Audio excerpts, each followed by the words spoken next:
Hello दोस्तों, नमस्कार। स्वागत है आपका अपने इस यूट्यूब चैनल CHRM अकेडमी पर। दोस्तों, आज हम लगाने वाले हैं यूपी पुलिस कांस्टेबल का मैथ का प्रीवियस ईयर का पेपर। ठीक है, जो 25 अगस्त 2024 शिफ्ट सेकंड में हुआ था। ठीक है, उसके क्वेश्चंस लगाएंगे आज हम मैथ के। ठीक है, और आज हमारा कौन सा दिन है? आज हमारा दिन रहेगा डे 9। ठीक है, ये हमारी सीरीज चली हुई है। आज हमारा डे रहेगा डे 9। ठीक, चलिए अपने फर्स्ट क्वेश्चन पर चलते हैं। फर्स्ट क्वेश्चन है हमारा, 50% और 40% की क्रमिक छूट कितनी एकल छूट के बराबर है? किस पे छूट? मान लो हम 100 पे छूट दे रहे हैं। कैसे देंगे? 50% की मतलब कि यहाँ पे 50 बचा बट्टे 100, और दूसरी क्रमिक छूट है 40% की। यहाँ कितना बचा? 60%। 60 और छूट दे दी यहाँ पे। ठीक, तो यहाँ पे क्या करेंगे? जीरो से जीरो गए, जीरो से यहाँ दो जीरो गए, 6 पंजे 30। कितना आया? 30। इस 30 का क्या करना है हमें? इस 30 को 100 में से माइनस करना है। कितने आ जाएंगे? 70% की एकल छूट होगी हमारी। ठीक है, एकल छूट के बराबर कितना? Option number 2, 70%। ठीक है, चलिए next question. Question number second है हमारा, यदि 6 छात्रों का औसत भार 50 किलोग्राम है, 2 छात्रों का औसत भार 53 किलोग्राम है और 2 छात्रों का औसत भार 55 किलोग्राम है, तो सभी छात्रों का भार पूछा है। पहले निकालेंगे हम क्या? योग। 6 छात्रों का औसत 50 है, तो 50 है तो इनका योग कितना होगा? 6 से इसकी गुणा कर देंगे। कितना है? 6 पंजे 30। 6 छात्रों का औसत भार कितना हुआ? 50 है, और इनका योग कितना हुआ? वजन का 300। बाकी दो का ये है 53, इंटू में 2, 106 आ जाएगा। बाकी के बचे 2। यहाँ पे कितना है इनका? 55 किलोग्राम। इंटू में कर देंगे इसका भी 2, योग निकालने के लिए 110 बटे कितना आएगा? 6, 1 और 5, 516। ये 10, 6 और 2 8, 2 10, 10 बच्चे हो गए। 10 बच्चों का भार कितना है टोटल? 10 बच्चों का भार है हमारा 516। तो 516 जो ये है, इसको करेंगे 10 से डिवाइड। 10 से डिवाइड क्यों? क्योंकि सभी छात्रों का औसत भार पूछा है। औसत कैसे निकालते हैं हम? सभी बच्चों का योग ले लेंगे और जितने बच्चे हैं उसे 10 से डिवाइड दे देंगे, क्योंकि 10 ही तो बच्चे हैं हमारे। 10 से दे देंगे डिवाइड, 51.6 आंसर। ऑप्शन नंबर 3 बिल्कुल सही जवाब। चलिए नेक्स्ट क्वेश्चन। क्वेश्चन नंबर 3 है, 300 वस्तुओं का क्रय मूल्य 500 वस्तुओं के क्रय मूल्य के बराबर है, हानि का लाभ बताइए। देखिए, 300 वस्तुओं का एसपी जो है 500 वस्तुओं के सीपी के बराबर है। मतलब कि एसपी सीपी यहाँ पे ऐसे निकाल लो, जीरो से जीरो गई, 5 बट्टे में 3। सीपी क्या है? 3। एसपी क्या है? 5। तो जब 3 की वस्तु हमारी 5 में बिकेगी तो कितने का लाभ हुआ हमारा? 2 का लाभ हुआ। ठीक है, कितने के ऊपर? 3 के ऊपर हमारा 2 का लाभ हुआ, और इंटू में कर देंगे 100%। निकालने के लिए क्या आएगा? 3 छिंग 18, 3 छिंग 18 पॉइंट, पॉइंट क्या? 2/3 बच गए यहाँ पे। 2/3% आंसर। ऑप्शन नंबर 2 बिल्कुल सही जवाब। चलिए नेक्स्ट क्वेश्चन देखिए। क्वेश्चन नंबर 4 है, 30 संख्याओं का औसत 1.2 है, उनमें से पहले 20 का औसत 1.1 है, अगले 9 का औसत 1 है, तो अंतिम संख्या क्या है? ये पूछा है। 30 संख्या है हमारी और इनका औसत क्या दिया हुआ है? 1.2। इनका योग कैसे निकालेंगे? इंटू में कर देंगे 3, 30। तो इनका योग कितना निकलेगा? भारतीय 36। जीरो तो लगाएंगे नहीं, क्योंकि जीरो से पॉइंट हट गया हमारा। ठीक, तो यहाँ पे भी ऐसे ही 20 का औसत है, उनमें से पहले 20 का औसत कितना है? 1.1। इंटू में कितने करेंगे? 20। 20 से गुना करेंगे, 11 दूनी 22। तो जीरो क्यों नहीं लगाई सर जी? जीरो इसलिए नहीं लगाई क्योंकि यहाँ पे पॉइंट है, पॉइंट से हमारा जीरो हट जाएगा। ठीक, और बाकी 9 की 9 इंटू में कितना करेंगे? 1। इसका कितना आएगा योग? 9 ही आएगा, क्योंकि औसत 1 है सबका, एक एक है। कितना है यहाँ पे? 22 और 9 31। ये कितना है? 29। 29 संख्याओं का औसत है ये, 29 संख्याओं का योग है, सॉरी। 31 और 30 संख्या है हमारी, बाकी बची कितनी? एक। इस एक संख्या की औसत कितनी बचेगी? 36 में से हमारा 31 जाएगा, कितना बचेगा? 5। Option number 3 5 answer. 25 अगस्त 2024 सेकंड शिफ्ट के है ये सारे क्वेश्चन, ठीक है। चलिए नेक्स्ट क्वेश्चन, क्वेश्चन नंबर 5 है हमारा 0.7 0.35 1.05 का एचसीएफ निकालना है। कैसे निकालेंगे? ये निकालेंगे ऐसे, सबसे पहले निकलेंगे 7/10, पहली संख्या ये है, दूसरी क्या है 35/100, पॉइंट लगा के जीरो लगा रहा हूं मैं नीचे, ठीक है, पॉइंट हटा के यहाँ पे दो दो पॉइंट के पीछे है संख्या, तो यहाँ पे 2 जीरो लगा देंगे इसलिए। तो सबके नीचे 100 है, बस इसके नीचे नहीं है जो 7/10 है। तो अगर मैं एक जीरो ऊपर लगा दूं, एक जीरो नीचे लगा दूं, तो क्या होएगा? कुछ नहीं होएगा, यहाँ नीचे 100 बराबर हो जाएंगे और ऊपर भी कुछ फर्क नहीं पड़ेगा।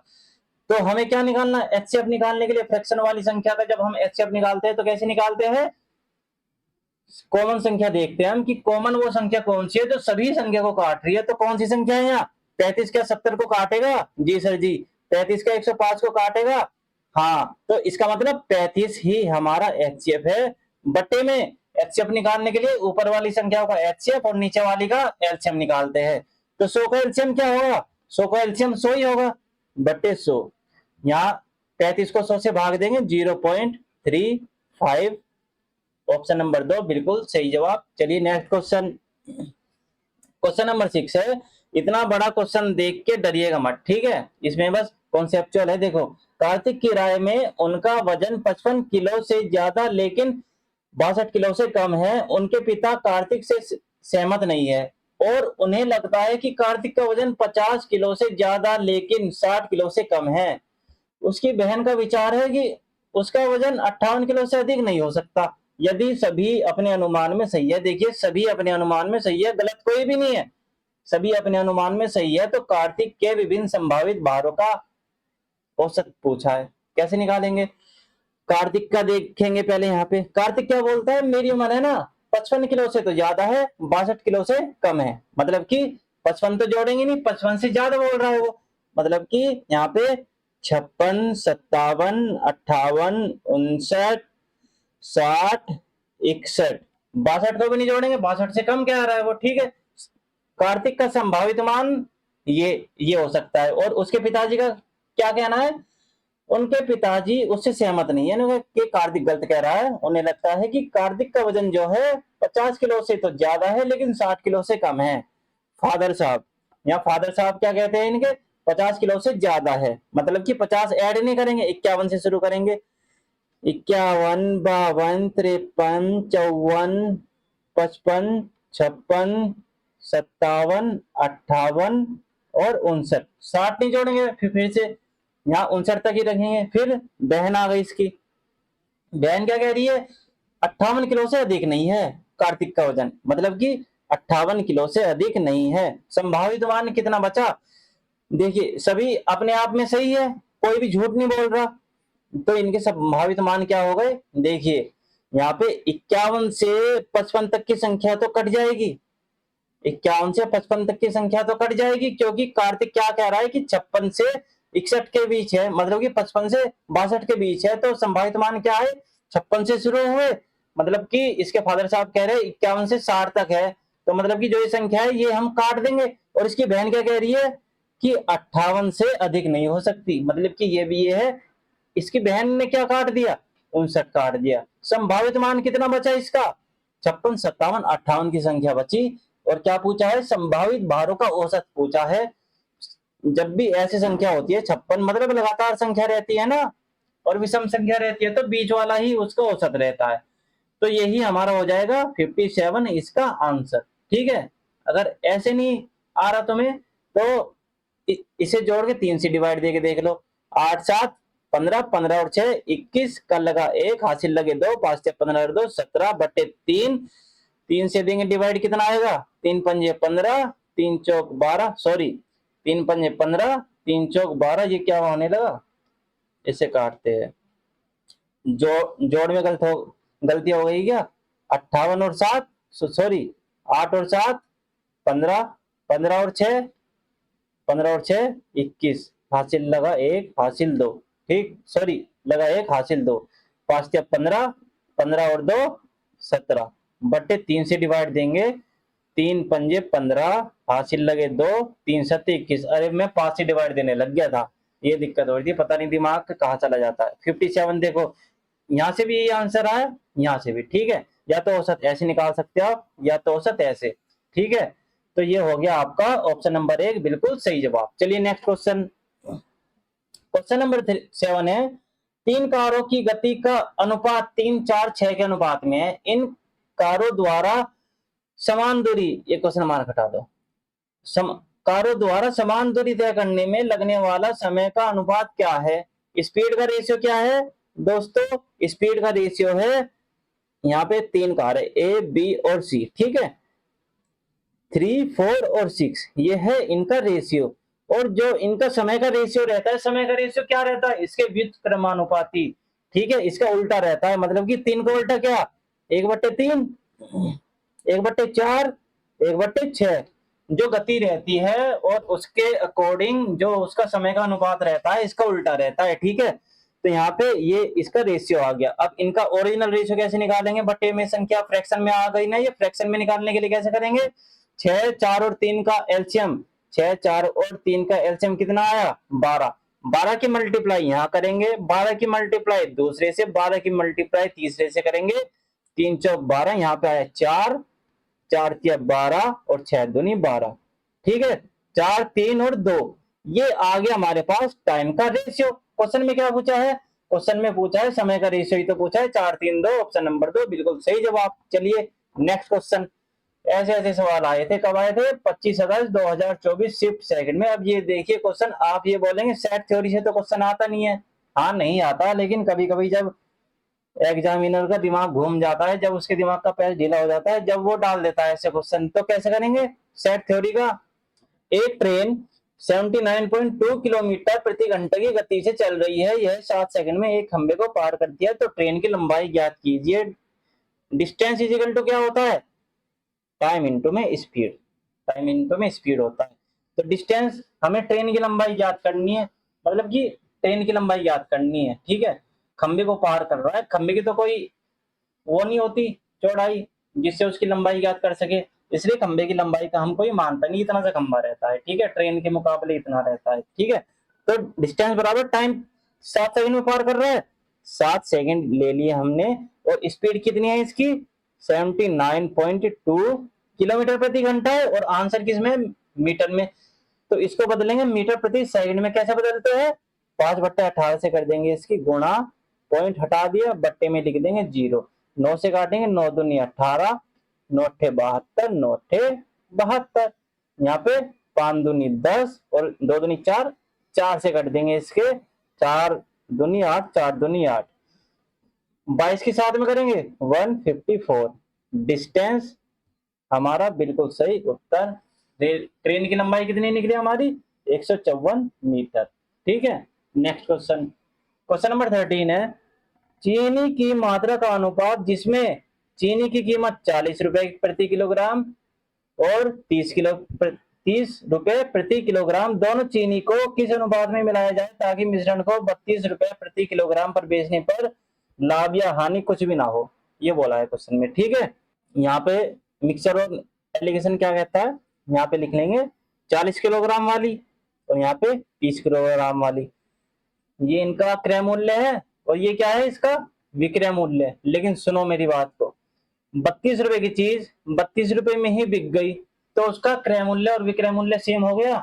तो यहाँ पे 32 रुपए में तो बिक गई ये, लेकिन ये इसका कॉस्ट प्राइस ही होगा, क्रय मूल्य ही होगा, ठीक है।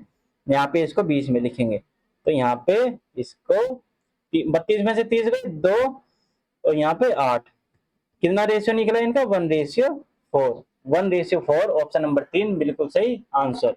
नेक्स्ट क्वेश्चन, क्वेश्चन नंबर 14 है, ये देखिए मिस टाइपिंग हो गई यहाँ पे। ये क्वेश्चन ऐसे है, 5√3 प्लस में √243 बराबर 24.249, ठीक है। और किसकी वैल्यू ज्ञात करनी है? √192 प्लस यहाँ 15, ये भी अंडर रूट है, ठीक है, इसकी वैल्यू ज्ञात करनी है। कैसे करेंगे देखिए, यहाँ पे 5√3 प्लस में 243 से क्या बाहर आ सकता है? 9 इंटू में 9, 9 नी 81 दिया, 243 होते इंटू में 3, मतलब कि अंदर क्या रह जाएगा? √3, 9 बाहर आ जाएगा। और यहाँ पे 9 और 5 13, 9 और 5 14, 14 √3 किसके बराबर है? यहाँ तो लिखना भूलेगा, चलो यहीं लिख लो 24.249। √3 की वैल्यू कितनी निकली? 24.249 बटे में 14, ठीक है। √3 की वैल्यू हमने निकाल ली। और इधर क्या है? 198। 198 को कैसे निकालेंगे बाहर? देखो आप कंफ्यूज हो गए, ऐसे निकाल के देख लो, छोटी छोटी संख्या से देखे देख लो। 2 2 नीम 18, 2 छिक्के 12, 2 48 आ जाएंगे यहाँ पे, 2 24, 2 12, यहाँ पे 2 छिक्के 2 तिया। कितने जोड़े बने यहाँ पे? 3 जोड़े बने दो के, मतलब कि 2 3 बार बाहर निकलेंगे, 2 दूनी 4, दूनी 8, 8√3। ये 3 है ना, ये तो अंदर ही रह जाएगा एक 3, 8√3 प्लस में 15 √3 कितना आया? ये आया 23, 15 और 8 23, और √3 का 3। √3 की वैल्यू तो हमने निकाल ली थी। √3 की वैल्यू क्या थी वो हम करेंगे इसमें पुट। अब इसमें करो पुट, 23 इंटू में √3 की वैल्यू क्या? 24.249 बटे में 14, इंटू में पॉइंट हटा के 3 जीरो लगा दो, ठीक है, सीधी सीधी 3 जीरो लगा दो।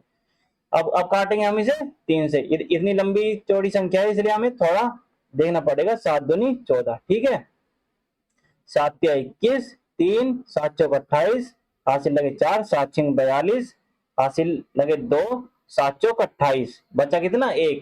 एक को अभी हम छोड़ देते हैं क्योंकि एग्जाम में इतना टाइम नहीं रहता, एक को अभी हम छोड़ दिया, ठीक है। आंसर पे ज्यादा ऊपर नीचे फर्क नहीं आता इससे, ठीक है। वहां पॉइंट लगता फिर उसे भाग देते पॉइंटों में, और ज्यादा संख्या जाती फिर आपको और ज्यादा दिक्कत होती, इसलिए 1 को छोड़ दिया हमने अभी, ठीक है। कितना आया? 34 64, इसको 2 से काटेंगे 17 3 2, यानी कि कितना आया? 23 इंटू में 17 32 बटे में 1000 हो गया। और इसकी गुणा करेंगे, 1732 से कितना आएगा? 3 दूनी 6, 3 तीनों 7 21 का 1, हासिल 2, 3 एकम 3 और 2 5, यहाँ पे 2 दूनी 4, 3 दूनी 6, 7 दूनी 14 का 4, हासिल लगा 1, और यहाँ पे 3 आ गया, 6 13 का 3, हासिल 8, यहाँ पे 9 39 836, यहाँ पे 3 जीरो है, 3 जीरो हटा के इसकी लगा देंगे, कितना आंसर आया? 39.83। कौन सा है? 39 ये ऑप्शन नंबर 4, ये 6 है, यहाँ पे पॉइंट लगाने के बाद ये 6 है, इसका एक घटा के यहाँ पहुंचा देंगे, 84 ही हो जाएगा, मतलब कि हल्का सा ऊपर नीचे। ये डिफरेंस क्यों है? ये डिफरेंस इसलिए आया क्योंकि हमने यहाँ पे एक छोड़ा था, ठीक है। तो जब एग्जाम में इतनी इतनी हाई लेवल की कैलकुलेशन तो करेंगे नहीं हम कि हाँ पॉइंटों में ले जा के, इतना तो टाइम रहता नहीं हमारे पास, इसलिए हम क्या करते हैं, इसलिए हम करते हैं जो ये शेष बचते हैं ना, राउंड फिगर में ले लेते हैं। मान लो हमें 99 से कोई संख्या काटनी है, 2000 को काटना है, लेकिन एग्जाम में क्या करेंगे हम 99 से न काट के 100 से काट लेंगे, फिर जो हमारा आंसर होगा उसी में थोड़ा एडजस्ट करके हम अपना अंदाजा लगा के वही आंसर लगाएंगे, अप्रोक्स में आंसर निकाल लेंगे हम, ठीक है। नहीं तो एग्जाम में इतना टाइम नहीं रहता, ठीक है। तो ऑप्शन नंबर 4 इसका बिल्कुल सही जवाब। नेक्स्ट क्वेश्चन, ए सॉरी ए ये ऐसे लगता है, ये यू नहीं है, ये यू नहीं है, ये है सेट थ्योरी बोलते हैं इसे, ठीक है। ये निकालना है हमें, ठीक है। एन बराबर इसका फॉर्मूला होता है, फॉर्मूला क्या होता है? एन ए, ठीक है, plus N B minus N A, ऐसे कर देते हैं इसे उल्टा, ठीक है। यहाँ पे यहाँ एन ए कितना है? क्वेश्चन है यदि ए और बी दो समुच्चय है, इस समुच्चय इस प्रकार है कि ए में तत्वों की संख्या 20, बी में तत्वों की संख्या 18 और ए और बी दोनों में तत्वों की संख्या 10 है, तो एन ए, ये जो भी बोलते हैं इसे, मैं इसका नाम भूल गया, अभी ध्यान से उतर गया दोस्तों, इसे कुछ बोलते हैं मैं भूल गया, ए यू बी, यू यू ही बोल लो चलो। यहाँ पे ए क्या है, ए है इसका 18, बी क्या है, बी की तत्वों की संख्या, अरे गलत लिख दिया ना मैंने, ए क्या है 20 और बी के तत्वों की संख्या है 18। इन दोनों की संख्या मिला के म्यूचुअल कितनी है, ए और बी की तत्वों की संख्या 10 है, मतलब कि 38 माइनस 10 28, ये होता है। इनसे क्वेश्चन आ तो जाते हैं दोस्तों, लेकिन आते आसान है, फॉर्मूले बेस पे ही आते हैं। एक तो इससे आता है और एपी जीपी पे भी क्वेश्चन आ जाता है एक आध, वो भी मैं देख रहा हूँ प्रीवियस ईयर के क्वेश्चन में बार बार एक क्वेश्चन तो आ ही रहा है, और ये क्वेश्चन तो पहली बार फंसा है सेट थ्योरी का। ठीक है, चलिए नेक्स्ट क्वेश्चन, कौन सा आंसर है इसका, ऑप्शन नंबर 4 28। ठीक है, नेक्स्ट क्वेश्चन, क्वेश्चन नंबर 9 है, एक आदमी ने 80,000 रुपए में एक घोड़ा और एक गाड़ी खरीदी, उसने घोड़े को 10% के लाभ पर और गाड़ी को 5% की हानि पर बेच दिया, उसे अपने पूरे लेन देन पर 1% का लाभ होता है, तो घोड़े की लागत मूल्य क्या थी। देखिए हम करेंगे इससे किससे, हम करेंगे इसे क्या बोलते हैं उसे, मिक्सचर एंड एलिगेशन। ठीक है, मिक्सचर एंड एलिगेशन क्या कहता है, घोड़ा जो है, घोड़ा, घोड़े को हॉर्स बोलते हैं इंग्लिश में, एच मान लेते हैं, और गाड़ी को कार, कार को सी मान लेते हैं। घोड़ा जो है 10% के लाभ पर, गाड़ी जो है 5% के लाभ पर। ठीक है, यहां से परसेंट हटा दो, अभी कोई दिक्कत नहीं है, ऐसे भी कर सकते हो आप। ठीक है, घोड़ा जो है 10% का लाभ, कार जो है 5% की हानि पर, मतलब कि माइनस, ये प्लस का ये माइनस का, और जो इसके पूरे लेन देन पर इसे 1% का लाभ होता है। 1% मतलब दोनों को बेचा होगा, तो मतलब कि ये 1% बीच में आएगा। तो यहाँ पे लगा देंगे मिक्सचर और एलिगेशन, 10 में से एक गया 9। ठीक है, और यहाँ पे एक में से -5 जाएंगे, ये देखो आप कंफ्यूज हो जाओगे, 1 में से -5 जाएंगे, यहाँ पे माइनस माइनस क्या हो जाएगा प्लस, तो यहाँ पे 6 ऐसा होएगा। ये एक एक में से -5 जाएंगे 6, ये रेशियो में ही है, ये भी रेशियो में था। यहाँ पे 3 दूनी 6, 3 तिया 9। ठीक है, 2:5, ये क्या आया, ये आया इनका क्रय मूल्य, घोड़े और इसका, घोड़े और गाड़ी का, और इन दोनों का जो था खरीदी मूल्य क्या था 80,000। हमने क्या निकाली, 2 और 3 5 यूनिट, 5 यूनिट बराबर है 80,000 के। एक यूनिट बराबर कितना हो गया, 5 से 80 गया 16,000। ठीक है, क्वेश्चन में क्या पूछा है, घोड़े की लागत मूल्य, घोड़े की लागत मूल्य क्या थी, यहाँ पे घोड़े की लागत मूल्य हमारी 2 यूनिट, तो इंटू में कर देंगे 2, 32,000। आपका ऑप्शन नंबर 1 बिल्कुल सही जवाब। चलिए नेक्स्ट क्वेश्चन, क्वेश्चन नंबर 10 है दोस्तों। देखिए, एक साझेदारी व्यवसाय में एक कुल समय के 1/6 के लिए पूंजी का 1/6 भाग निवेश करता है, बी कुल समय के 1/4 के पूंजी का 1/4 भाग निवेश करता है, और सी शेष पूंजी पूरे समय, इस पे ध्यान देना, पूरे समय के लिए निवेश करता है, तो 1940 रुपए के लाभ में बी का हिस्सा कितना है।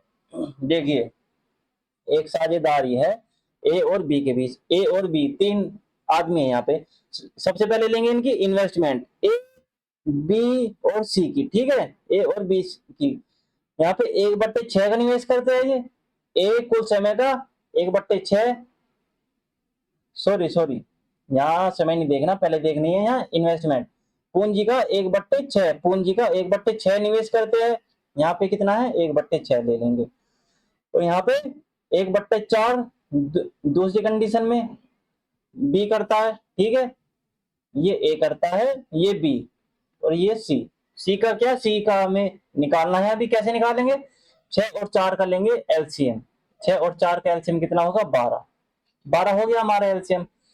तो 12 जब इसका एलसीएम होगा, 12 की इसमें गुणा करेंगे, 12 की इसमें गुणा करेंगे, और 12 की इसमें गुणा करेंगे, किसमें गुणा करेंगे, किसी में नहीं, बस 12 यहाँ लिख लेंगे, 6 इसे मिटा दो, अभी यहाँ नहीं लिखना, देखो 6 दूनी 12, 2 पॉइंट तो इसके हो गए 12 में से, 4 तिया 12, 3 पॉइंट इसके हो गए 12 में से, और बचा कितना, 12 में से 5 गए, 2 और 3 5 पॉइंट तो बढ़ गए ना हमारे, 12 में से 5 पॉइंट गए, कितने बचे 7 पॉइंट, बचा हुआ क्या बोल रहा है, बचा हुआ हिस्सा सी निवेश करता है 7।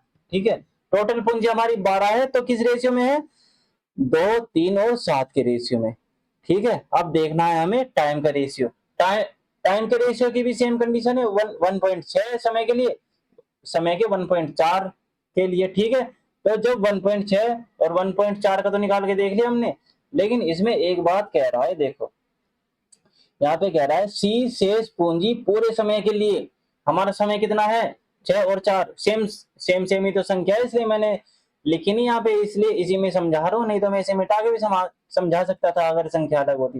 एलसीएम हमारा कितना निकाला हमने, 12, ये समय का एलसीएम निकाला दोबारा हमने, ठीक है, 12 निकाल लिया।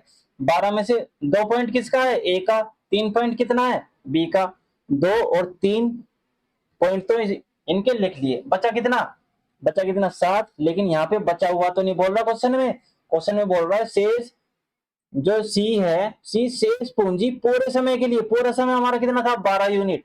तो सी शेष पूंजी को पूरे समय के लिए निवेश करता है, मतलब कि 12 समय के लिए पूरा पूरा निवेश करता है, ठीक है। 2 दूनी 4, 3 तिया 9, इसको कर देंगे ना 62 84, ठीक है। ये आगे इनका लाभ, ठीक है।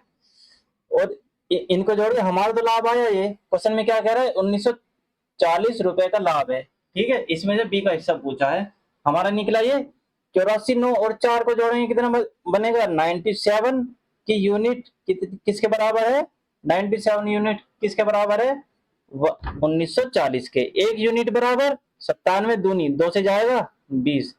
क्वेश्चन में क्या पूछा है, बी का हिस्सा, बी का हिस्सा क्या है, बी का हिस्सा है 9 यूनिट, तो 9 से कर देंगे इसकी मल्टीप्लाई, 9 दूनी 18, 180, ऑप्शन नंबर 3 180 इसका बिल्कुल सही जवाब है। चलिए नेक्स्ट क्वेश्चन, क्वेश्चन नंबर 11 है हमारा, एक निश्चित धनराशि पर 2 वर्ष के लिए 5% की दर से चक्रवृद्धि ब्याज 3280 रुपए है, तो मूल राशि कितनी है। देखिए 5% है, 5% को कैसे लिख सकते हैं हम, 5/100, यहाँ पे 1/20, मतलब कि 20 की राशि है, और एक का क्या लग रहा है, ब्याज, मतलब कि 21/20 लिख सकते हैं इसे।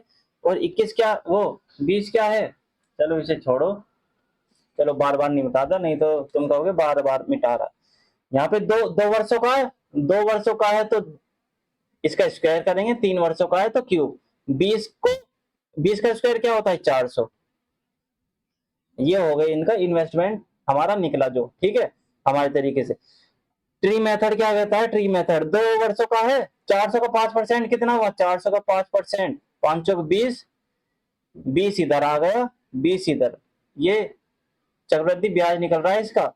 और 20 का फिर निकालेंगे, दूसरे वर्ष के लिए 5% कितना आएगा, 5 20, और यहाँ पे 1 निकला यहाँ पे, ठीक है। यहाँ पे कितना निकला, 41, 41 यूनिट बराबर हमारा तो निकला 41 चक्रवृद्धि ब्याज, क्वेश्चन में क्या दिया है, 3280, तो 41 बराबर है 3280 के, 41 अट्ठे 328 होता है, यहाँ पे 41 अट्ठे 80 आ जाएगा, 1 यूनिट बराबर 80। मूल राशि पूछी है, 1 यूनिट बराबर 80 है, 400 यूनिट हमारी मूल राशि थी, तो इसको कर देंगे 400 से मल्टीप्लाई, 8 चौक 32,000, 32,000 ऑप्शन नंबर 2 बिल्कुल सही जवाब। चलिए नेक्स्ट क्वेश्चन, क्वेश्चन नंबर 12 है हमारा, क्वेश्चन नंबर 15 है, ए एक कार्य को 63 दिन में कर सकता है और बी ए की तुलना में 40% अधिक कुशल है, तो उसी कार्य को करने में बी द्वारा लिए गए दिनों की संख्या क्या है। देखिए ए कितने दिन ले रहा है, 63 दिन ले रहा है, क्यों ले रहा है, बी ए की तुलना में 40% अधिक कुशल है, मतलब कि बी इससे 40% कम समय लेगा, 40% कम समय लेगा इससे, ये 40% अधिक कार्य कुशल है, मतलब कि इसमें 40% की कमी कर देंगे, इसमें 40% की कमी कर देंगे। ऐसी तो पूर्ति करते हैं हम, ऐसी तो पूर्ति करते हैं, तो ये कर देंगे हम, 0 से 0 गया, 3 दूनी 6, 3 दूनी 6, 3 एकम 3, 2 पंजे 10, 5 एकम 5, 5 दूनी 10, 105, ये आ गया गलत जवाब हमारा। ये कहाँ दिक्कत हो रही है इस तरीके से करने में, रुको दोस्तों, ए तो करता है 63 दिन में, ठीक है, 40% अधिक कार्य कुशल है बी ए से, तो यहाँ पे डी ए की तुलना में, हाँ ये अधिक है ना, मैंने कम लिख दिया इसके, 63 इंटू में 100, और ये 140 ऊपर लिखते हैं ना बढ़ोतरी करने के लिए, ये नीचे लिख देंगे, गलती यहाँ पे हो रही थी, ठीक है, जीरो से जीरो गया, 7 दूनी 14, 7 नीम 63, 2 पंजे 10, 9 पंजे 45। मतलब कि जो 45 आया है ना 63 में, हमने 40% की कमी कर दी। मतलब कि 40% ही तो अधिक कार्य कुशल था, बी 40% दिन कम लेगा इससे, तो मतलब 45 कर दिया हमने इसे। ऑप्शन नंबर 2 बिल्कुल सही जवाब। चलिए नेक्स्ट क्वेश्चन, क्वेश्चन नंबर 16 है, वह सबसे बड़ी संख्या जिसे 990 और 1330 को विभाजित करने पर क्रमशः 6 और 10 शेषफल प्राप्त होता है।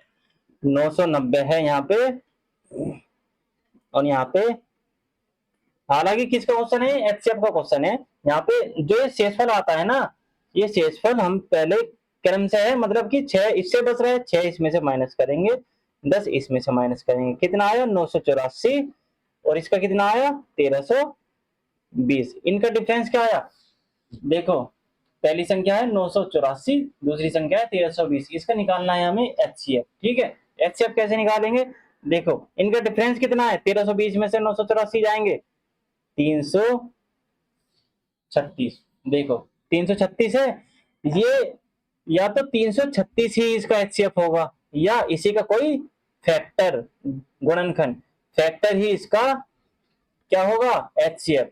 मतलब कि 336 का ऐसा कौन सा गुणनखंड हो सकता है, कौन सा गुणन हो सकता है जो ऑप्शन में है, हमें वो देखना है। या तो 336 ही इसका, 336 कब होता देखो, अगर 336 984 को भी काटता, 1320 को भी काटता, तो हमारा आंसर हो जाता है। ठीक है, लेकिन अगर ये नहीं काट रहा, इसका डिफरेंस का ही कोई अन्य फैक्टर ही इसका आंसर होगा। तो इसका फैक्टर क्या हो सकता है, देखो जो कोई 6 से गुणा करते हैं, तो 6 से गुणा करके लास्ट में 0 आता है, कभी नहीं आ सकता। 15 आ सकता, लास्ट में 5 आता है, नहीं आता। लास्ट में 5 इससे भी नहीं आता, तो लास्ट में 4 आ सकता है। तो यही हमारा ऑप्शन नंबर 4 बिल्कुल सही उत्तर होगा। 24 इसका फैक्टर है। और तो और इसे करके देख लो, 24 से डिवाइड करके देख लो कटता है या नहीं, कटता है या नहीं। ये कैसे काटेंगे, 8 तिया 24, 8 तिया 24, यहाँ 8 चौक 32, 8 दूनी 16, 3 गम 3, 3 चौक 12, ये इसका फैक्टर था। ठीक है, इसलिए कट गया। चलिए नेक्स्ट क्वेश्चन, क्वेश्चन नंबर 17 है, 48 पुरुष एक काम को 14 दिन में कर सकते हैं, 12 दिनों में 5 पुरुष द्वारा किए गए कार्य की मात्रा ज्ञात कीजिए। परसेंट में पूछा है, कैसे निकालेंगे, जितना काम हुआ है जिसके कंपैरिजन में हुआ है, जितना काम हुआ है वो तो रखते हैं हम ऊपर, 12 इंटू में 5, इतना काम करा है किसके कंपैरिजन में, 48 पुरुष एक काम को 14 दिन में करते हैं। 48 इंटू में 14 लिख देंगे नीचे, इंटू में 100, 12 चौक 48, यहाँ पे कितना बचा, 4 से कटेगा 25 बार, यहाँ पे 25 पंजे 125 बट्टे 14, 14 से काटेंगे, 14 अट्ठे 112, और यहाँ पे कितने बचे 13, 13 पॉइंट लगा के 0 आएगा 130, यहाँ पे 9 आ जाएगा, 14 निम में 128, यहाँ पे 8.9 कहिए, ऑप्शन नंबर 4 8.9% हमारा आंसर आ जाएगा। नेक्स्ट क्वेश्चन, क्वेश्चन नंबर 18 है, 12,000 रुपए पर 9 महीने के लिए 20% प्रति वर्ष की दर से चक्रवृद्धि ब्याज याद करना है, जबकि चक्रवृद्धि ब्याज जो है त्रैमासिक है। ये कह रहा है ये क्वेश्चन, जब त्रैमासिक रहता है, मतलब कि 3 महीने पे ब्याज लगेगा हमारा, 3 महीने हमारे 1 साल के बराबर मान लेंगे हम, कहने का तात्पर्य ये है। तो 20% को क्या, जो हमारी दर रहती है त्रैमासिक में, क्या करते हैं, आर कितनी निकली हमारी 20% दिया हुआ है क्वेश्चन में, लेकिन जब त्रैमासिक रहते हैं इसे देते हैं 4 से डिवाइड, 4 पंजे 20, मतलब कि 5% आ गई हमारे पास आर। टाइम कितना आया, 9 महीने है, और त्रैमासिक मतलब कि 3 महीने पे 5% ब्याज लगेगा हमारा, मतलब कि 3 महीने किसके बराबर है हमारा, 3 महीने 1 साल के बराबर मान लेंगे हम मोटा मोटा। ठीक है, तो 3 महीने पे ब्याज लगेगा, 3 महीने करके 3 महीनों पे लगेगा, तो यहाँ पे 3 बार लगेगा, 3 साल ही मान लो। ठीक है, यहाँ पे चक्रवृद्धि ब्याज याद करना है अब। ठीक है, तो 12,000 का ट्री मेथड से निकाल लो इसका भी, 1 सेकेंड और थर्ड, पहला साल, दूसरा साल और तीसरा साल। यहाँ पे 12,000 का 5% कितना निकलेगा, 12,000 का जब 5% निकालोगे कितना निकलेगा, 12 पंजे 60, 600, यहाँ पे 600, यहाँ भी 600, और यहाँ भी 600, पहले दूसरे तीसरे साल में पहले तो 600 हो जाएगा ट्री मेथड से, फिर निकालेंगे हम 600 पे 5%, 600 पे 5% कितना निकलेगा, 6 पंजे 30, 30 आया यहाँ पे इसका 30 निकला पहली बार में। तो फिर इस पे निकालेंगे, चक्रवृद्धि ब्याज है ना, ब्याज के ऊपर ब्याज लगता है, 600 के ऊपर इधर 30 निकालेंगे, फिर इधर जो ये है ये दूसरे साल का ही तो निकला, फिर इधर तीसरे साल के लिए इसका 30 निकालेंगे, बचा कितना, ये वाला 30 बच गया। ये वाला 30 जो है इस पे कैसे निकालेंगे, इसका भी 5% निकाल लेंगे। कैसे निकालेंगे, 5 20 और 0 से 0 गया, 2 से काटेंगे 1.5, यहाँ पे 1.5, ये क्या आया हमारा, ये आया हमारा ब्याज। 36 18 1800 और 30 30 90 1891.5, ये आ गया हमारा आंसर, ऑप्शन नंबर 4 बिल्कुल सही जवाब। चलिए नेक्स्ट क्वेश्चन, क्वेश्चन नंबर 19 है हमारा। ठहराव को छोड़कर बस की गति 66 किलोमीटर प्रति घंटा है और ठहराव सहित यह 55 किलोमीटर प्रति घंटा है। बस 1 घंटे में कितने मिनट रुकती है। बस की 1 घंटे में रुकने, 1 घंटा में रुकने का सूत्र क्या होता है, रुकने का सूत्र, एक घंटे में रुकना मतलब डिफरेंस, गतियों का डिफरेंस, गति का अंतर बटे, गति का अंतर बटे जो बस की ओरिजिनल गति है बिना रुके, बिना रुके बस की गति इंटू में 60, ये होता है इसका फॉर्मूला। ठीक है, अंतराल कितना है, 66 किलोमीटर तो लगातार चलती है, और अगर ठहराव सहित चलती है तो 55 किलोमीटर, इन दोनों का अंतर कितना हुआ 11, बिना रुके 66 है, इंटू में 60 कर देंगे, 11 6 66 और यहाँ पे 10, मतलब कि 1 घंटे में कितने मिनट रुकती है, 10 मिनट। ऑप्शन नंबर 3 बिल्कुल सही जवाब। तो दोस्तों ये था हमारा आज का सेशन, उम्मीद करता हूँ ये सेशन आपको अच्छा लगा होगा। अगर ये सेशन आपको अच्छा हुआ तो लाइक करें, शेयर करें, सब्सक्राइब करें। ठीक है, और मिलते हैं आपसे कल ऐसी ही अच्छी वीडियो के साथ, प्रीवियस ईयर के क्वेश्चनों के साथ। ठीक है, जय हिंद, जय भारत।